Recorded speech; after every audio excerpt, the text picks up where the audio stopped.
అండి, ఈరొక special curry చేస్తున్నాను. ఎప్పుడు ట్రై చేయలేదు, తినలేదు కూడా.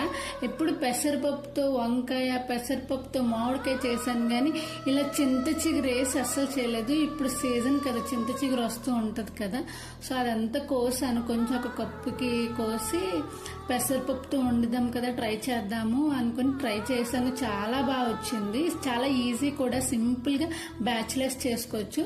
ముందుగా పెసరపప్పుని తీసుకొని బాగా కడిగేసుకొని మన స్టవ్ మీద పెట్టుకొని ఉడకాలి. ఫుల్గా ఉడికాక అప్పుడు చింత చిగురు నీట్గా కడిగేసి కొంచెం కట్ చేసుకోండి, చిన్న చిన్న ముక్కలు కట్ చేసుకొని అప్పుడు వేసుకోవాలి. అండ్ ఉప్పు కారం వేసుకోండి. ఉడికేసాక తాలింపు పెట్టుకోవడమే, చాలా చాలా ఈజీ. ఉప్పు కారం వేసుకొని దించుకున్నాక తాలింపుకి ఆయిల్ వేసుకొని ఉల్లిపాయలు, ఎండుమిరపకాయలు, వెల్లుల్లి, పోపులు అన్ని, కరివేపాకు అన్ని వేసుకొని వేసుకోవడమే. అంతే ఈజీ, చాలా చాలా easy. And please like and subscribe చేసుకోండి.